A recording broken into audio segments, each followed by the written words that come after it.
Za'Darius Smith visits the Vikings. Can't wait to see whether or not he signs. Let's talk about it and all the rest of your mailbag questions here on Twitter Tuesday on the Locked On Vikings podcast.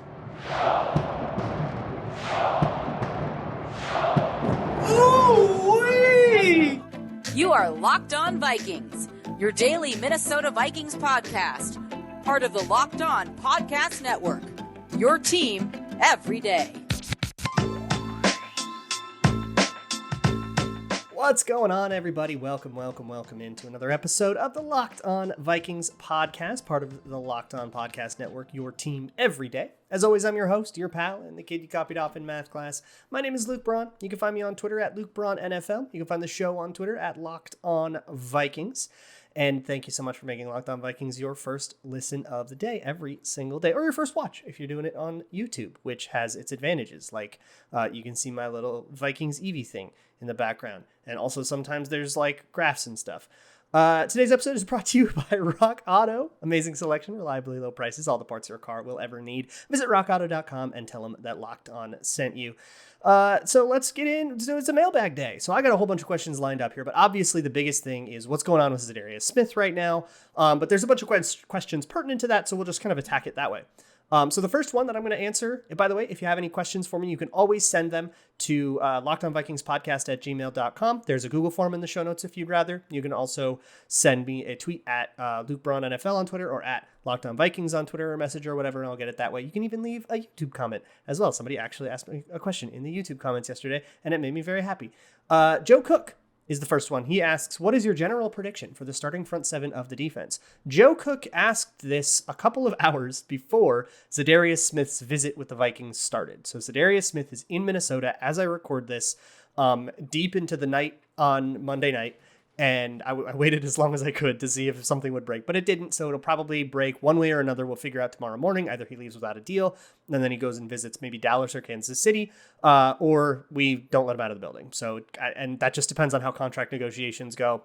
Can't really tell on that front. That's kind of all we know. However, he did post a bunch on social media that he showed up, and you could see like the big welcome Za'Darius Smith on TCO, like on the Jumbotron at TCO Field, and they made clearly a big deal about it, and apparently that's something they do a lot, so that's pretty nice. And he also tweeted in the middle of the meeting, we'll meet at the quarterback, which is, if you're an older Vikings fan or one that's up on the history, you know what that means. That was the Purple People Eater's motto. So that seems like he's pretty encouraged and it's pretty exciting and stuff, but still no deal yet. And sometimes that seems like it's not all that weird. Like that could be just a thing. That's the Purple People Eaters motto. So obviously that's a big hint. And then somebody even replied like, was this a Purple People Eaters thing? And he liked that tweet. So like, it seems like he's very clearly hinting that he's excited about the prospect of being a Minnesota Viking. All that said, money is everything. So still very far from a guarantee, at least as of this recording. Maybe you probably know more than I do at this particular juncture in terms of like the odds of it actually happening. But to answer Joe Cook's question, my prediction for the starting front seven. So we know a bunch of them, right? We already know Kendricks probably stays. We know Danielle Hunter's probably staying. We've got Dalvin Tomlinson, Harrison Phillips. That's four of them. Jordan Hicks, of course. So that's five of them. Screw it. I'm going to predict Za'Darius Smith is number 6. And then that kind of there's like who the next guys are is going to get a little dicey depending on what the personnel is.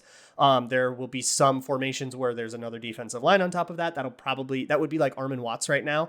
But it would probably be like replaced by a draft pick or maybe even another free agent.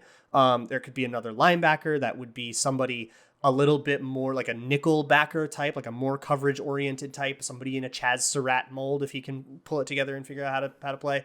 That somebody like that. So I don't know, big question mark on that 6th one, but that's generally where I think we're at right now. Cowabunga Kev Time asks, who would be a better signing, Za'Darius Smith or Clowney? Would we be better off with neither considering the price tags? So definitely no to that second part.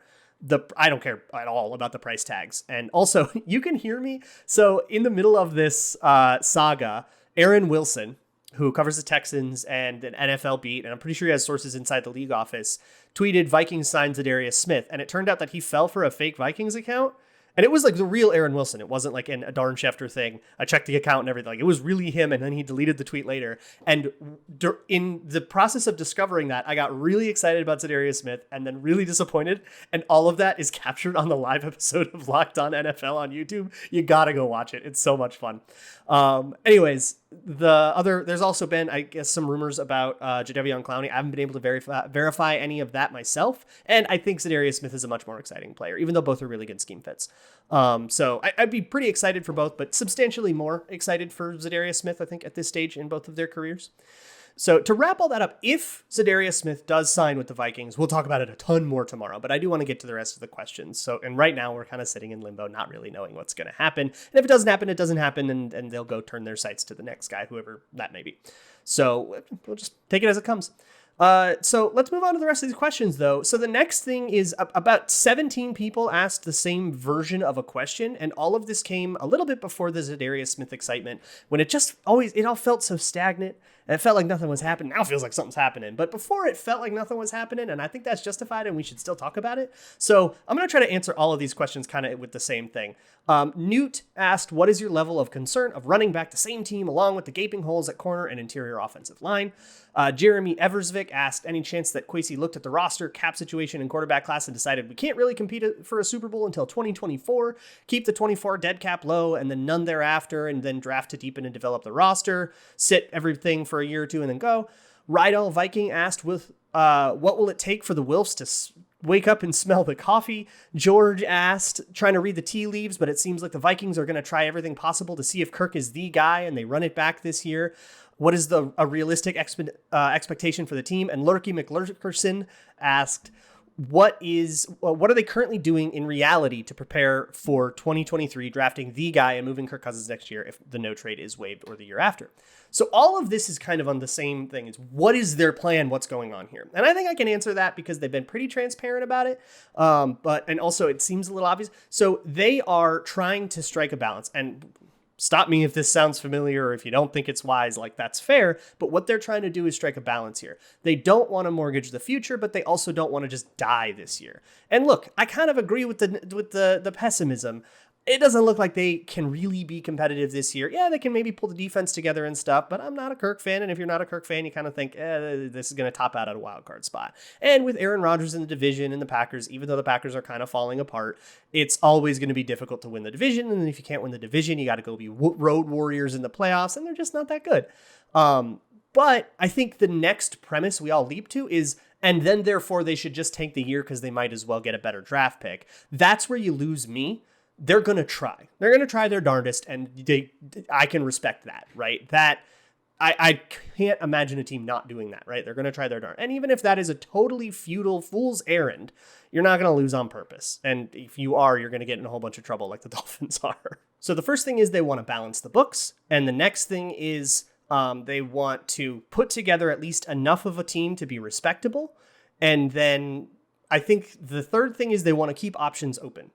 I don't think they plan to trade Kirk Cousins at all. There is a no trade. There's a clause in the contract that says we won't do that. So that's a bit of a hint, I would think. So I don't think they're going to try to trade Kirk Cousins, but of course he walks after 2024 and they want to be set up to make that like a reasonable option, is to let him play out the contract. Or if things go super south and sideways in 2022 and he requests a trade, you want to be set up for that to be an option as well. But it would have to be Kirk Cousins' decision. It's up to him now, not up to the Vikings. And they waived that right. So that, I think, is their plan. Hopefully I answered all of those versions of that. I don't have very high expectations for them at all in 2022. I would be pretty surprised if they made the playoffs, and I'll change that opinion if they get more players that really are exciting. But as it stands right now, with the resources they have available to them and the roster they're working with, I would be pretty shocked if they had a winning record.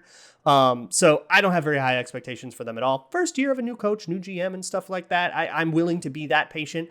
I wouldn't expect like an immediate turnaround. Their take seems to be that Mike Zimmer was the problem A all the way to problem Z in this. And if you just get a little better coaching and maybe a little bit more luck in close games, they're a contender. I super disagree with that. So I'm not setting my expectations very high. The next one comes from Zach Roloff, who asks, how's your bracket looking? I don't want to talk about that at all, but if you want to maybe get into some sports scramble, if your bracket maybe looks like mine, which is real bad. I had Kentucky in the Final Four and then they lost to St. Peter.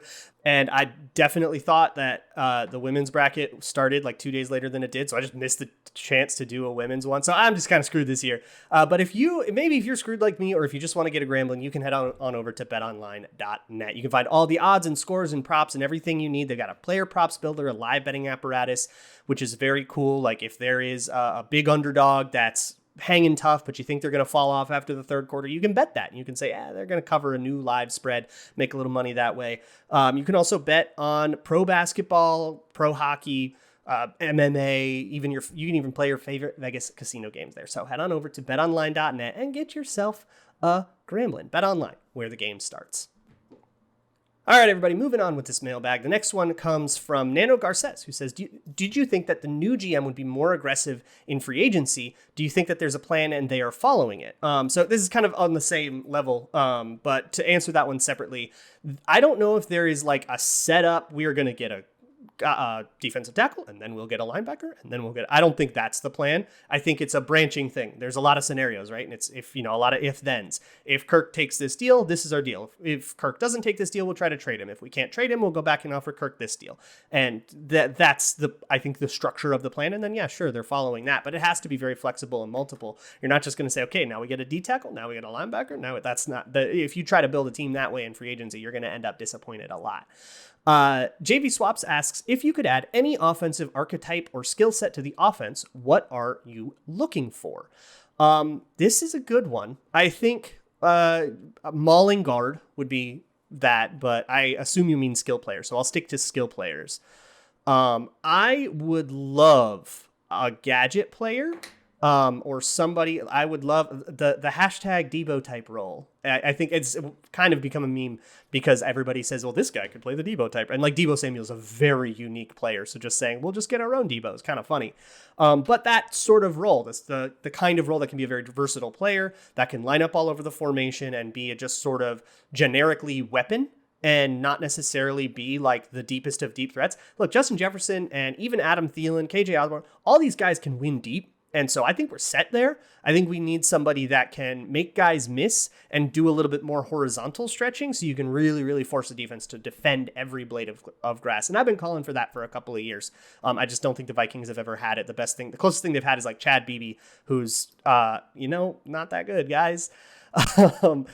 Joshua Bunkers asks, this Hunter thing is a mess. We know Hunter does not like his contract. Any chance he reports to camp, collects his money, and then holds out and walks out of training camp. So I don't know the language of his contract, but his contract does seem to be designed to force him to show up to camp. And he gets $6 million when he shows up to camp. He earns it. And then I think within 10 days, they have to have paid it out. So he's got to be at camp for all of that. And then that's only $6 million of his $18 million roster bonus. So I would imagine that it is structured to prevent specifically that. And even if Hunter is boiling over mad, if he just hates everything about being he just hates the color, he just wants to go be a Packer and stick it to you, the Vikings fan, for what you've done to him. If he's that mad, he can't do anything, y'all. Like, he can't hold out because he loses out on what money he does have and the contract. And even if he does hold out all year, and he says, screw this, I don't care about the roster bonus, I'm holding out until you give me a new contract, the Vikings could stare him down. And if he misses more, I think it's more than like 6 or 7 games, his contract tolls.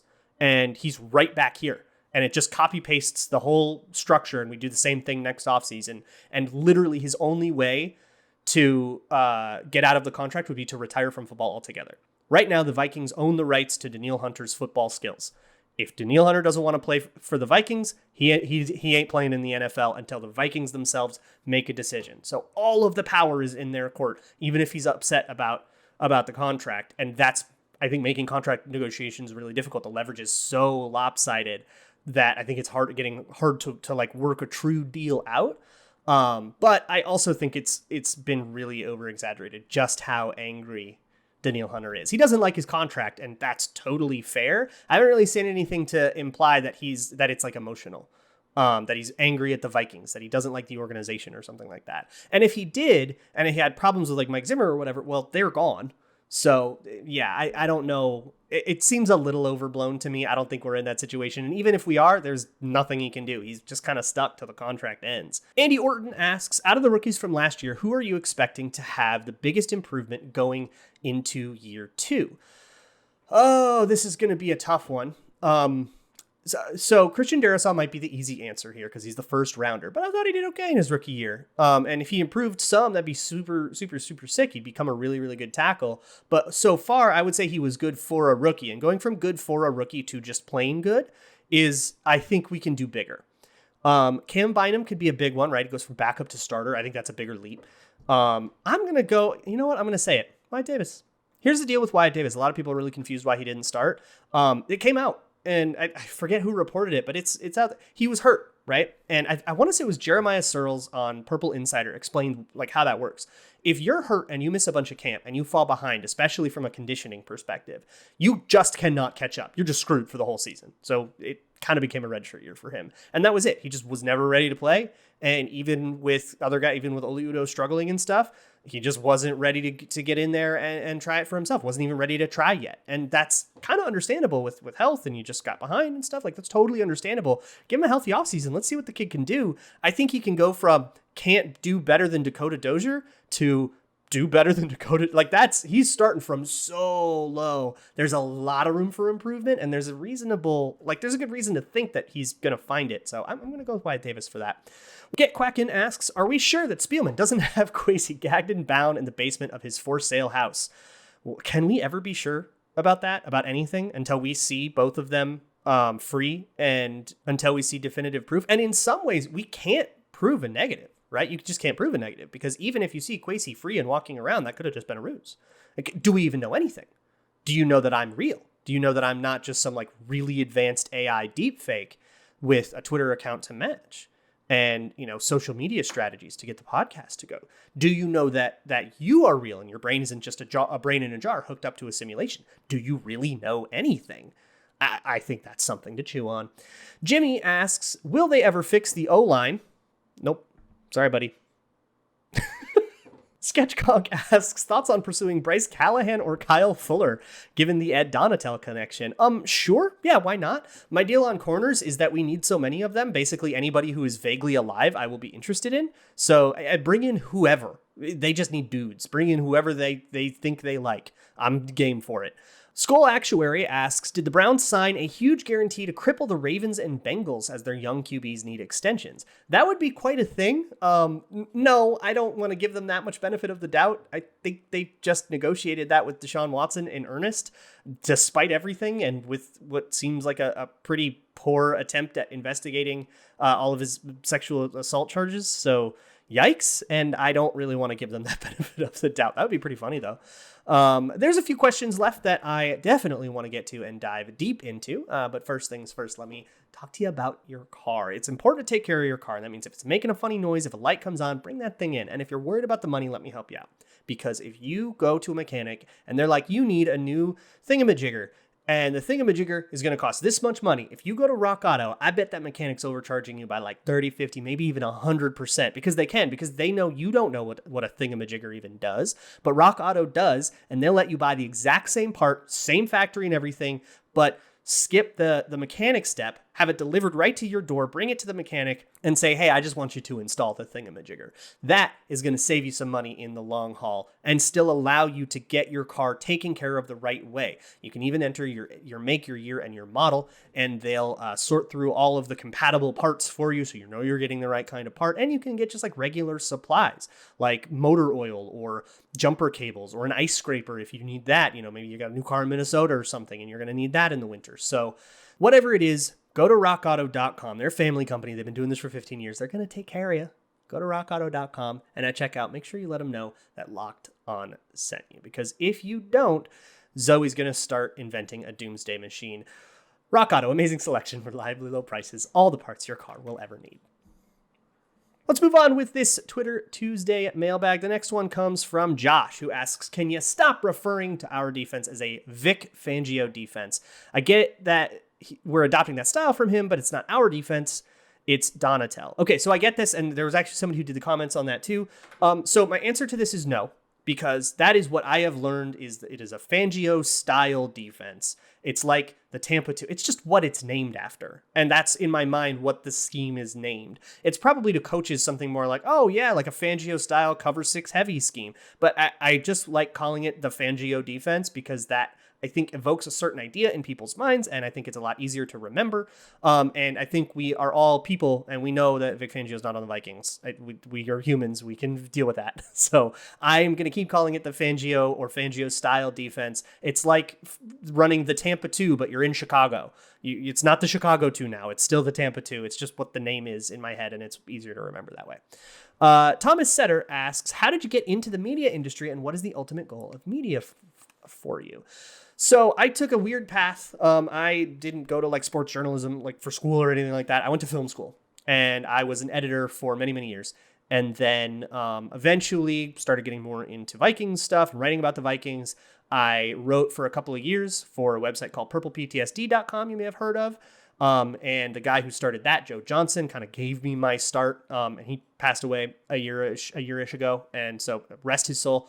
That's kind of where the start happened. And then I started writing a little more. We started doing podcasts together, and it's kind of just kept growing. And I still edit a lot to help make ends meet. It's just that this has become much more of a thing, and I write for zone coverage and stuff now. But yeah, then in 2018, I got a call from David Luck of Locked On Podcasts saying, hey, you want to maybe do a Vikings podcast daily? And we worked it out, and here we are. Jerk Chicken asks, if you could have the strongest man at every position and they played a team with the fastest man at every position, who would win? All players from current rosters. Oh, this is tough. So on offense, I think the fastest players would win, because you could just like 3-step drop and throw and run by everybody, right? Because all the strongest players are probably not even going to be above average fast. Like they're probably going to be slow players versus a team of Tyreek Hills. And if you're worried about like protection, you can just like quick snap and go, like now routes and stuff, and you could probably make that guy miss every once in a while. So I think you'd probably be able to score a lot fast versus strong. On the other side of the ball, strong offense versus fast defense, I also feel like that would be completely unstoppable, because you could just bowl everybody out, and the strong guys would, the fast guys would have trouble tackling. But I think a fast guy tackling somebody who is stronger than him is going to be easier than a strong guy catching up to somebody who is faster than him. So I am going to say team fast wins. But I'm definitely open to arguments on that. Dublin Skull asks, is JC Treader a realistic option at center for this current team? And if not, why? So sure, I think there's a lot of centers. And I kind of want to make the point, it's not just JC Treader out there. If JC Treader signs with somebody else, that does not mean the Vikings are just going to roll in with Garrett Bradbury again. They might roll in with Garrett Bradbury. Kevin O'Connell has said kind words. Hard to tell if that's coach speak or not, but it's a possibility, right?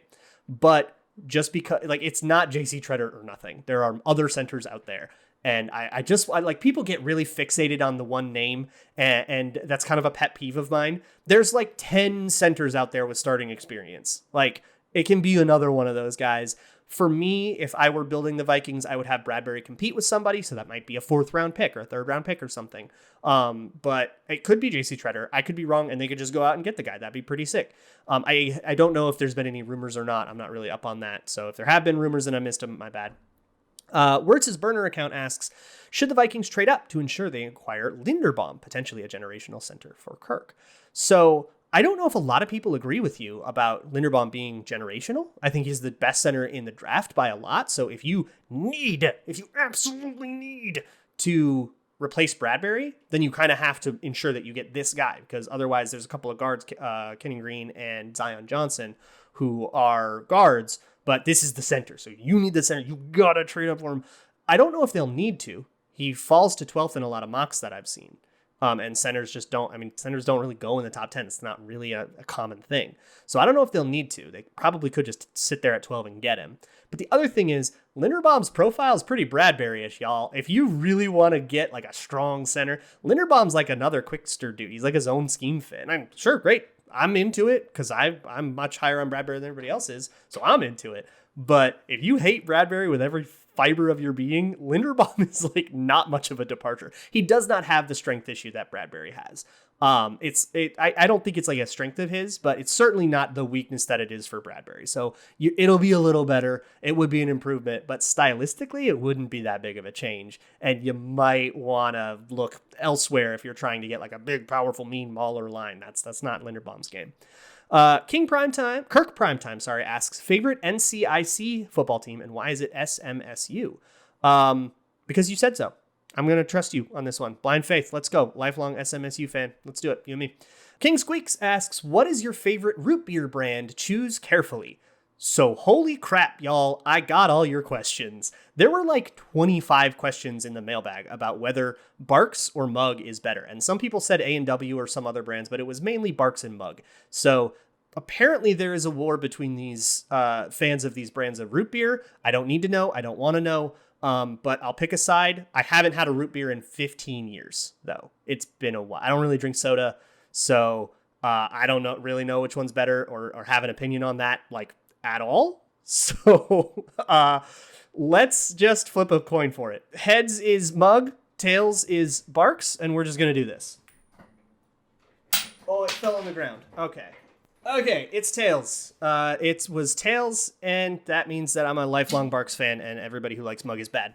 Brandon Fisher says, do you have to shave? And if so, how often? I think the one thing holding the Vikings back from a Super Bowl is a Luke Braun beard. Can we make that happen? I could probably. I've never tried to grow a beard. I do have to shave every couple of days. I get pretty good stubble, but my hair is blonde, so it usually washes out when I record in 720p. But you probably see it a little bit if you zoom in. But I'm not going to grow a beard out. Sorry. That ain't my look. Reverend Brody asks, what is your favorite Disney song and why is it Make a Man Out of You from Mulan? That's a pretty good song. My favorite is, I'm going to go a little older. My favorite was my favorite when I was a kid. And it's I Just Can't Wait to Be King from The Lion King. Oh, man, I loved that song. I loved a lot of songs from Aladdin, a lot of songs from Hercules, but I think I Just Can't Wait to Be King. Jonathan Taylor Thomas just hitting it in The Lion King. There was nothing like it. Thanks for providing another increasingly weird mailbag. From the bottom of my heart, I love all the weird questions you guys ask. And the serious questions are also very fun. I love these so much. Tomorrow, hopefully we'll be talking about how Za'Darius Smith fits onto the Vikings. I would be so hyped on this, y'all. Again, go watch Locked On NFL to see how excited I was for the 2 seconds I thought that it happened. I would be so hyped on this. I'd be pretty disappointed if it didn't happen, but it's nice to see them trying to get aggressive and go for somebody. If that money doesn't get spent on Za'Darius Smith, it's getting spent on something else. Or if it doesn't get spent, then the 2023 books are balanced, and at least we got that going for us. So we'll talk about it all tomorrow. In the meantime, go check out the Locked On NFL Draft podcast. Get yourself straightened away there. And as always, Skull.